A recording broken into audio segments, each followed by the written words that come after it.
Olá pessoal, tudo bem?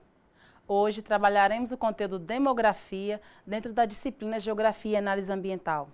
Como informado na primeira aula, reforço mais uma vez que tenha papel e caneta em mãos, pois se surgirem dúvidas, estarei à disposição de todos vocês.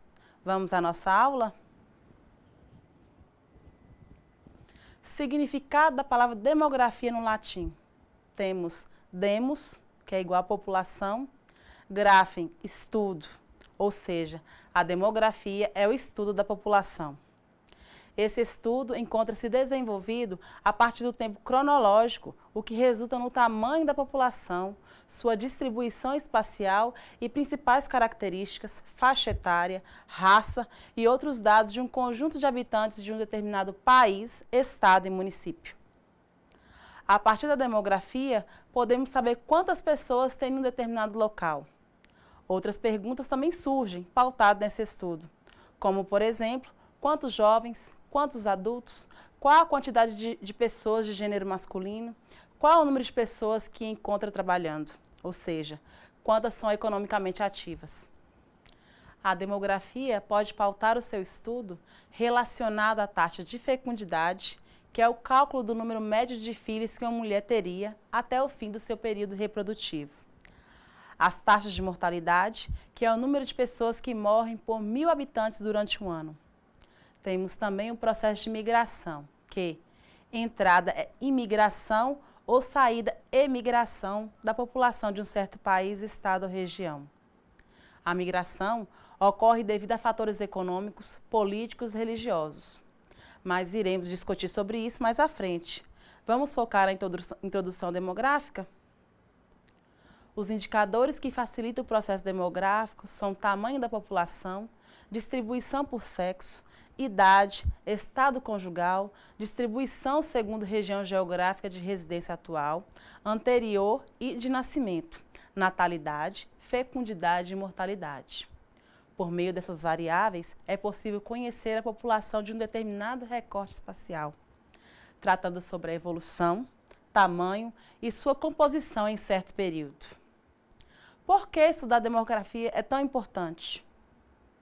A importância do estudo da demografia consiste no fato da população ser um elemento político essencial, que caracteriza uma sociedade e que, consequentemente, tornam necessários compreender a fim de tornar possível o planejamento econômico, social, cultural e político.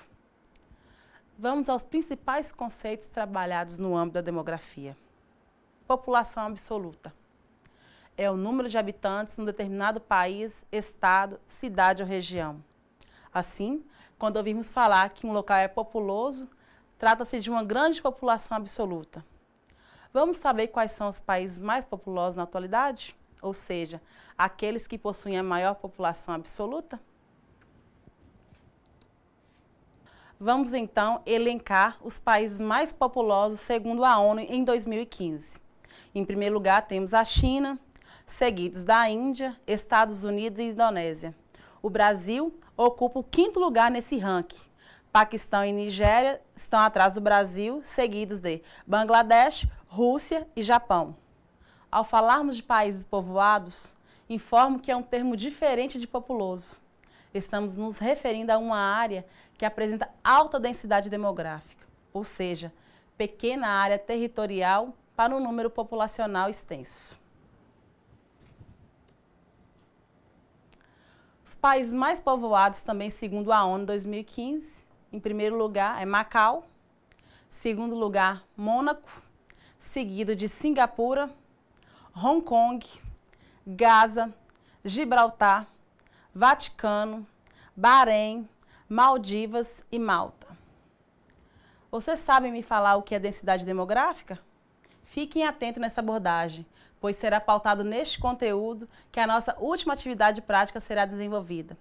A densidade é o número médio de habitantes por quilômetros quadrados. Para obtê-la, basta dividir a população absoluta pela área da região analisada, podendo ser a cidade, estado e país. Vamos ver um exemplo do IBGE na lousa?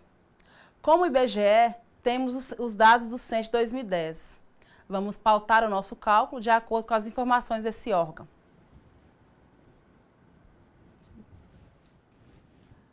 População absoluta de Minas Gerais. Nós temos os dados, né, segundo o censo de 2010, a área territorial e a densidade demográfica de Minas Gerais é 33,41 habitantes por quilômetros quadrados. Logo, a gente pega a população absoluta de Minas, divide pela área territorial e a resultante é essa, 33,41 habitantes por quilômetros quadrados. A taxa de natalidade também é importante para a demografia, pois se trata da relação do número de nascidos vivos em um ano para cada 1.000 habitantes. Nessa perspectiva, a taxa de mortalidade é o inverso, índice demográfico que reflete no número de mortes registradas em média por 1.000 habitantes. Temos a taxa de natalidade, a taxa de mortalidade. Como calculamos a taxa de natalidade? Número de nascimentos vezes 1.000 dividido pela população. Isso acontece igualmente na taxa de mortalidade. Número de falecidos, né, mortos, vezes 1.000 dividido pela população. Assim, alcançaremos os dados que pretendemos construir. Ao trabalharmos sobre o crescimento vegetativo, estamos discutindo sobre as diferenças das taxas de natalidade e mortalidade. Veja o exemplo. População de uma determinada cidade. Nós temos o número de 100.000 habitantes. Número de nascimentos, 12.500. Número de falecimentos, 8.000. Então, logo pegamos o número de nascimentos, nós vamos diminuir pelo número de óbitos. Qual é o valor que a gente tem? 4.000. Ou seja, a cidade houve um crescimento vegetativo positivo. Um indicador também muito importante na demografia é a taxa de mortalidade infantil, que é o número de óbitos de criança com menos de 1 ano de idade por 1.000 nascidos vivos num determinado recorte espacial e ano. Uma análise importante a se fazer é observar a taxa de mortalidade e a sua classificação. São consideradas alta em 50 ou mais, média entre 20 e 49 e baixas em menos de 20. Estudar demografia é importante para que haja um planejamento mais eficaz e essencial no âmbito econômico, social, cultural ou político. A demografia possui 4 abordagens distintas, que variam de acordo com o que se busca estudar. Temos a abordagem histórica, que tem por objetivo estudar a evolução dos acontecimentos demográficos ao longo do tempo, pesquisando suas causas e tentando prever as consequências. Temos também a abordagem doutrinária, que se ocupa da análise da teoria através dos estudos das ideias e obras de filósofos, pensadores e pregadores no tocante à população.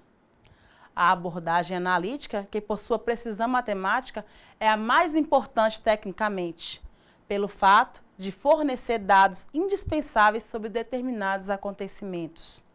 E, por fim, temos a abordagem política, que, apoiada em todas as outras abordagens, tenta formular políticas demográficas adequadas ao bem-estar da sociedade. Ao trabalhar demografia, temos que discutir sobre a transição demográfica.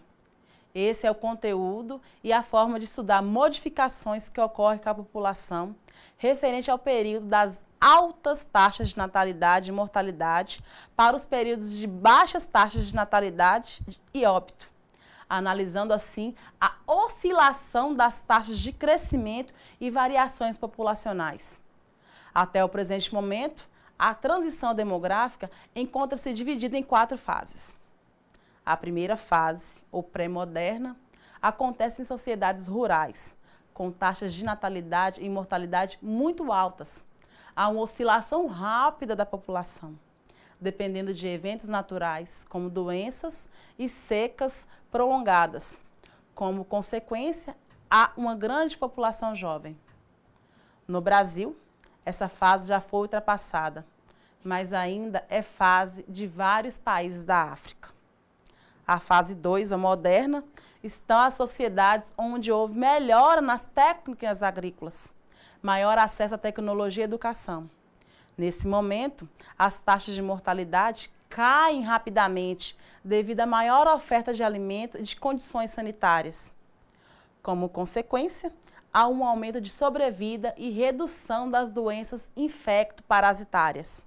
Já a fase 3, ou industrial madura, é caracterizada pela urbanização, acesso aos métodos contraceptivos, que são camisinha masculina, camisinha feminina, o DIU, que é o dispositivo intrauterino, contracepção hormonal injetável, contracepção hormonal oral, que é a pílula anticoncepcional, implantes, espermicida, abstinência periódica, contracepção cirúrgica e contracepção de emergência, entre outros.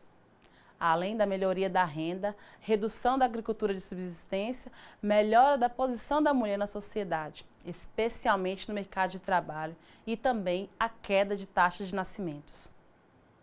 Em consequência, há um número inicial grande de crianças, cuja proporção cai rapidamente, porque há um aumento na proporção de jovens concentrados nas cidades, com o decorrente aumento da violência juvenil. O saldo desse período é a tendência à estabilização popular. O Brasil já está no ciclo final dessa fase, já próximo ao seguinte. Temos então a fase 4, ou pós-industrial. É o momento das taxas baixas de natalidade e mortalidade. E com as taxas de fecundidade ficam abaixo da taxa de reposição populacional.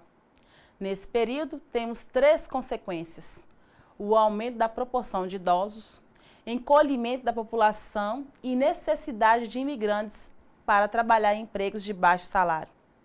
É uma situação bastante comum em países da Europa, como Itália e Portugal.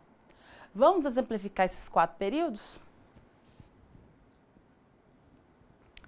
Na primeira fase, observa-se a característica de crescimento das sociedades tradicionais, em que a natalidade e a mortalidade são elevadas e que contribui para um tímido, quase nulo crescimento demográfico. Essa característica é predominante em países essencialmente rurais, existindo atualmente em apenas algumas nações subdesenvolvidas. A segunda fase assinala o desenvolvimento industrial, econômico e social das populações. É o estágio característico da modernidade, quando há o rápido decrescimento das taxas de mortalidade, enquanto as taxas de natalidade demoram a cair. Graças a isso, nesse período, o crescimento populacional é acelerado. Esse segundo estágio corresponde à primeira fase da transição demográfica. Já o terceiro estágio demarca o desenvolvimento urbano, a difusão de métodos contraceptivos e a queda das taxas de natalidade, que se relacionam, sobretudo, à inclusão da mulher no mercado de trabalho. Com isso, a fecundidade diminui e o crescimento demográfico mantém-se em um nível moderado. Podemos dizer que o Brasil se encontra nesse período de sua evolução populacional, assinalada pela segunda fase da transição demográfica do gráfico. Por fim, no quarto estágio, observa-se um regime demográfico considerado moderno, com baixas taxas de natalidade e mortalidade, com o crescimento demográfico próximo a zero. É o atual período da maioria dos países desenvolvidos na atualidade. A geração Baby Boom também foi um exemplo de transição demográfica. Vocês sabem por quê? Vamos lá! Ao final da Segunda Guerra Mundial, 1939 a 1945, onde os vencedores, devido à evolução político-financeira, conseguiram melhorar as condições de vida da população. E vocês sabem qual foi a resultante? Houve um grande processo de reprodução de filhos, especialmente entre os anos de 1946 a 1964. Assim, surge o fenômeno conhecido como a geração Baby Boom ou Baby Boomers. Grandes estudiosos da demografia consideram esse período como a maneira mais espontânea de repor as perdas das pessoas mortas nos conflitos internacionais. No processo de ensino da demografia, temos também a migração, que favorece o crescimento demográfico. Entende-se por migração o crescimento de um local medido a partir da diminuição da taxa de imigração, que são as pessoas que chegam, pela taxa de emigração, que são as pessoas que se mudam. Temos no processo migratório vários tipos de migração. Se considerarmos o espaço de deslocamento, temos migração internacional, que ocorre de um país para o outro. Migração interna, que ocorre dentro de um mesmo país, subdividindo-se em migração interregional, que ocorre de um estado para o outro. Migração intrarregional, que ocorre dentro de um mesmo estado. Levando-se em consideração o tempo de permanência do migrante, temos então a migração definitiva, em que a pessoa passa a residir permanentemente no local para qual migrou. Temos também a migração temporária, em que o migrante reside apenas por um período pré-determinado no lugar para qual migrou, como é o caso dos boias-frias. Se considerar a forma como se deu a migração, temos a migração espontânea, quando o sujeito planeja espontaneamente migrar para outra região, seja por motivo econômico, político ou cultural. Já a migração forçada é quando o indivíduo se vê obrigado a migrar do seu lugar de origem, geralmente ocorrendo por catástrofes naturais, como, por exemplo, a seca que atingiu o Nordeste brasileiro no final do século XIX. Temos também o êxodo rural, que é a migração em massa da população do campo para a cidade durante um determinado período. Lembre-se que uma migração esporádica de campo para a cidade não é êxodo rural. No caso do Brasil, podemos citar vários períodos de migração ao longo de sua história, que se caracterizam pelo abandono do campo em busca de melhores condições de vida nas cidades. Na história do Brasil, por exemplo, podemos citar as migrações das regiões do Nordeste, onde predominava a agricultura da cana, para o Sudeste, onde floresciam as culturas de café, ou mesmo para o Norte, para os seringais. E mais tarde, em tempos mais recentes, lá pela década de 1950, se inicia uma nova migração, dessa vez para a nova capital do país, Brasília. A migração para Brasília fez surgir inúmeras cidadelas que não estavam nos planos da infraestrutura e que, por terem se instalado nos arredores da grande capital, foram chamadas de cidades satélites. Vocês sabem que quadro é este? O que ele significa? Qual é o autor? Este é o quadro de Cândido Portinari, chamado de Os Retirantes. Não sei se vocês podem notar, mas reparem na melancolia nesse quadro. Qual é a crítica que podemos fazer? A tristeza em abandonar o local de pertencimento, devido a catástrofes ambientais, mecanização do campo e aumento do latifúndio. Atualmente, vem acontecendo no âmbito brasileiro o êxodo urbano, devido ao grande índice de violência, poluição, estresse dos grandes conglomerados urbanos e aumento das taxas de desemprego. Esse reflexo também é visualizado internacionalmente. Sendo o Brasil o quinto maior país mais populoso, vamos aprofundar nesse estudo. Em 1872, quando foi realizada uma contagem da população brasileira, descobriu-se que mal somávamos 10 milhões de habitantes em todo o território nacional. Quase 140 anos depois, atingimos a marca de 190 milhões de habitantes. Tornamos-nos um dos países mais populosos do mundo.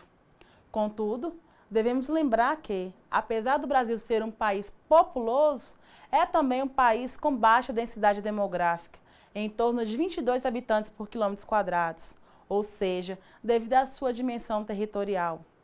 A população do Brasil está distribuída de forma irregular no território, onde o Sudeste é a maior área a possuir densidade demográfica. E temos também o Norte com menor índice, apesar de ser mais populoso que o Centro-Oeste.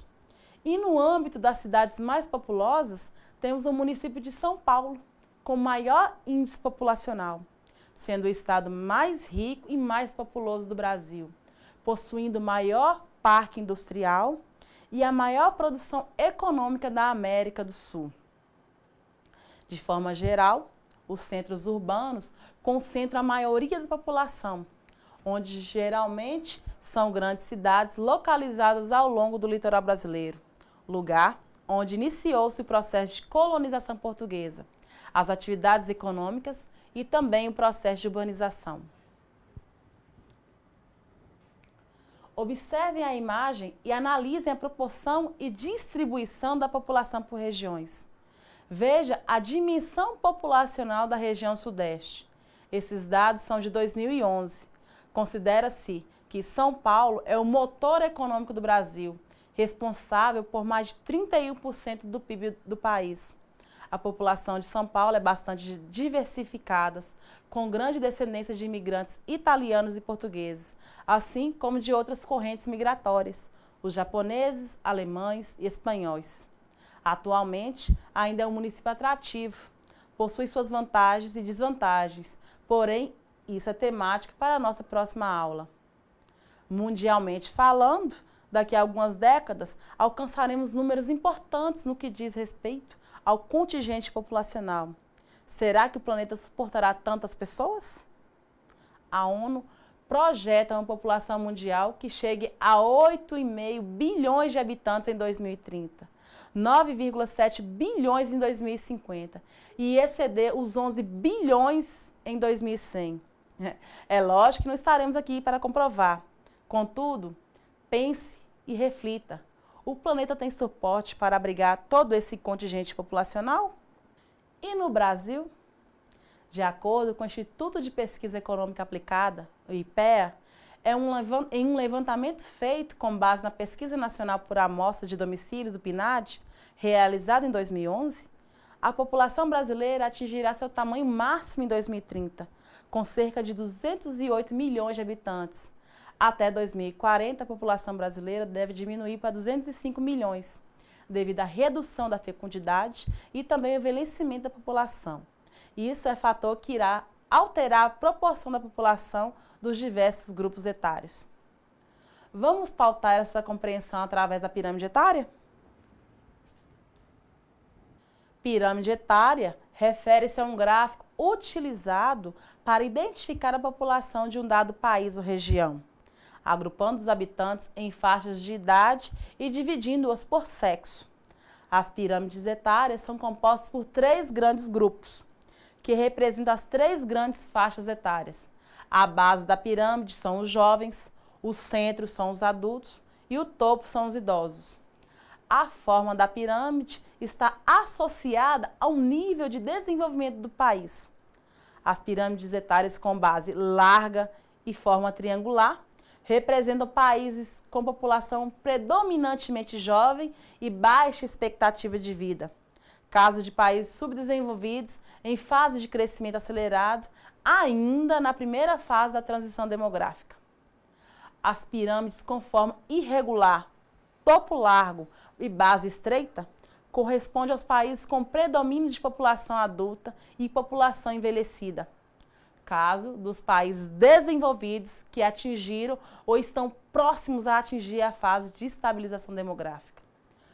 Vamos fazer uma análise das pirâmides etárias brasileiras por décadas? Em 1980, a população mais jovem era predominante. O Brasil era considerado um país jovem, ou seja, o número proporcional de pessoas com faixas de idade inferiores era relativamente maior. A partir da década de 1990, os habitantes entre 0 e 4 anos foram diminuindo. Em 2000, a população mais velha aumentou consideravelmente. No último censo demográfico, que foi o censo de 2010, o Brasil já apresenta uma população adulta e não mais jovem. Percebe-se um processo de amadurecimento dos habitantes do país e um consequente aumento da população mais velha. Antes, pessoas com mais de 80 anos era algo extremamente raro.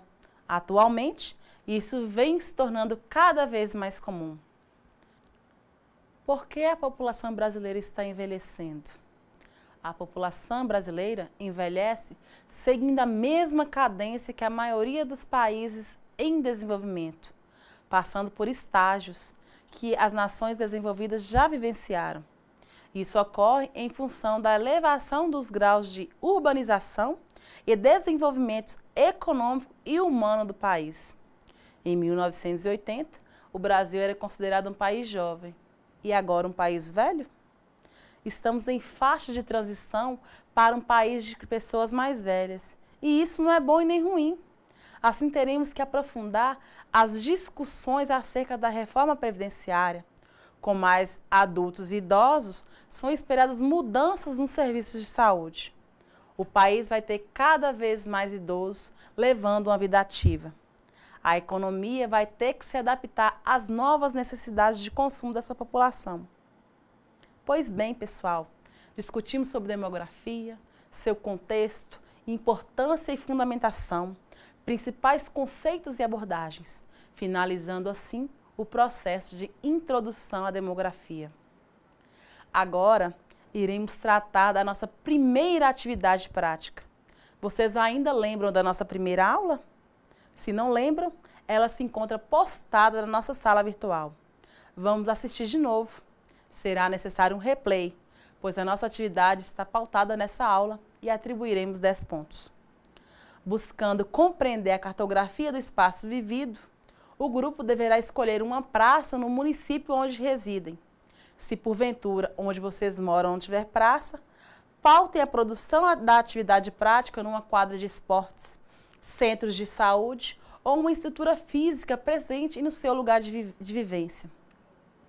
Peço ao tutor presencial que, juntamente com os cursistas, façam a escolha do local em sala de aula para haver uma maior diversidade dos locais na hora do debate.